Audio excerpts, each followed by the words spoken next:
Imagina olhar para a imensidão do oceano e ter a certeza absoluta de que se navegar longe demais, vai literalmente cair no fim do mundo. Boas-vindas a esta nossa análise de hoje, onde vamos desmistificar os séculos XV e XVI. É muito comum a gente olhar para essa época e enxergar apenas uma série de aventuras épicas ou descobertas aleatórias, mas a verdade é bem diferente e muito mais fascinante. O que vamos explorar aqui é como essa era que transformou a história da humanidade foi, na realidade, uma resposta extremamente calculada a uma crise econômica massiva que ameaçava sufocar a Europa. Vamos mergulhar nessa história. Para entender de verdade o peso de cada decisão tomada nessa época, a gente precisa compreender a imensa barreira psicológica que o oceano representava.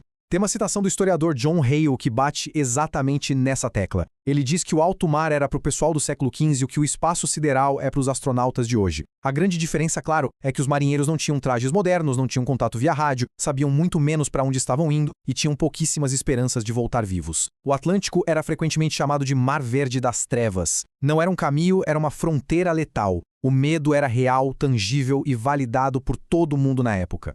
Então, o que levaria alguém a assumir um risco de morte tão gigantesco, desbravando o absoluto desconhecido? A resposta está num ponto crucial. A Europa estava presa numa verdadeira armadilha econômica. Pelo século XIV, o comércio no Mediterrâneo tinha dono. Cidades-estado italianas como Gênova e Veneza mantinham um monopólio implacável e ditavam as regras do jogo. E para piorar um cenário que já era bem desfavorável, em 1453, o Império Otomano capturou Constantinopla. Basicamente, fecharam a porta de acesso terrestre para o tão cobiçado Oriente. E olha, a situação interna era igualmente caótica. Somando-se a esses bloqueios todos, as minas europeias estavam completamente exauridas depois de séculos de exploração ininterrupta. Faltava ouro, faltava prata, sem metal precioso, a moeda perde o valor e a inflação dispara. A Europa estava vendo o seu dinheiro literalmente derreter, e a necessidade de injetar riquezas na economia continental era para ontem. Diante desse estrangulamento quase total, a única saída para não quebrar de vez era encontrar um jeito de cortar os intermediários. A meta passou a ser descobrir uma rota oceânica direta para o grande prêmio da época, as especiarias. Estamos falando de pimenta, canela, cravo, gengibre, coisas que hoje a gente deixa lá no fundo do armário da cozinha, mas que naquela época valiam o seu peso em ouro puro nos mercados europeus. Era uma questão de sobrevivência comercial. Mas descobrir essa rota direta exigia colocar os navios na água e enfrentar o mar aberto.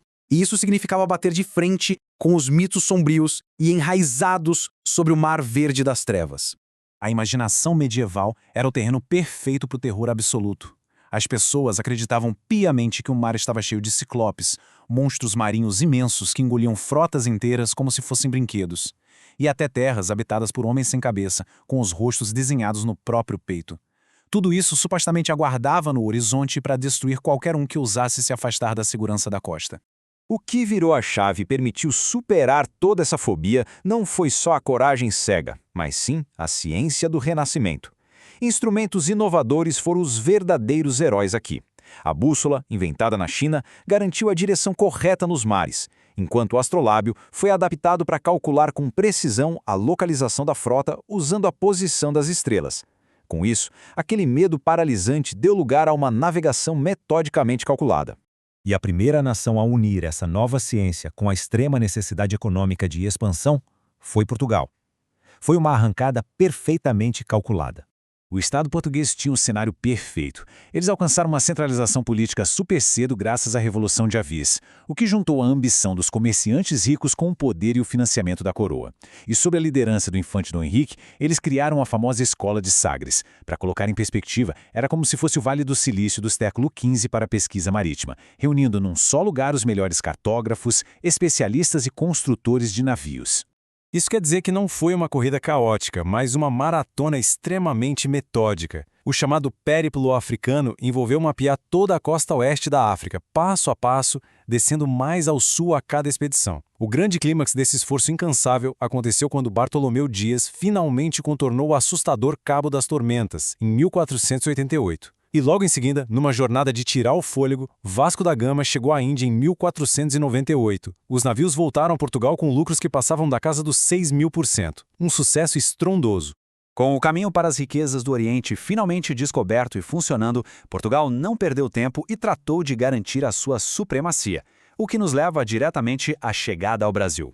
No ano de 1500, uma frota imensa, a maior já montada até então, com 13 navios pesadamente armados, foi enviada sob o comando de Pedro Álvares Cabral com a missão de retornar à Índia. Mas, num movimento que alterou para sempre a história, a frota fez um grande desvio pelo Atlântico em direção ao oeste e aportou num território completamente desconhecido para eles, tomando posse do que viria a ser o Brasil.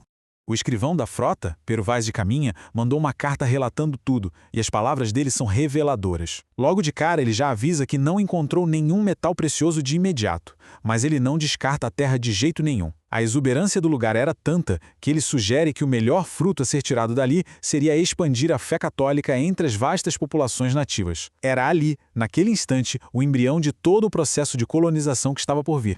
Enquanto Portugal consolidava essa rota imbatível, o vizinho ali do lado não ficou só olhando. É aqui que entra a Espanha e a grande reviravolta rumo a um novo mundo. A Espanha apostou numa ideia bem diferente e muito ousada. O navegador Cristóvão Colombo jurava que a Terra era muito menor do que de fato é. Confiando nos próprios cálculos equivocados, ele navegou para o oeste em 1492 e acabou morrendo anos depois com a mais pura convicção de que tinha chegado aos confins da Ásia. Foi preciso a perspicácia e a observação minuciosa de outro navegador, Américo Vespúcio, para perceber a verdade. Aquele bloco de terra gigante não tinha ligação nenhuma com a Ásia. Tratava-se de um continente totalmente inédito para os europeus.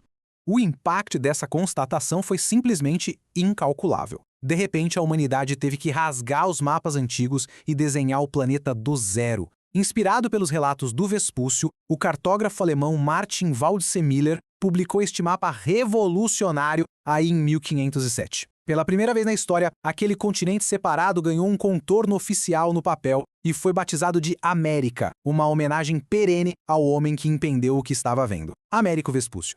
Então, depois de tudo isso, a gente chega a uma ironia fascinante. Como uma busca desesperada por especiarias acabou criando, meio que por acidente, um mundo globalizado. É incrível pensar que a primeira grande rede de intercâmbio cultural e econômico do planeta não começou com um plano grandioso de unir a humanidade, mas sim como uma tentativa urgente de contornar a falência e conseguir pimenta e canela mais baratas.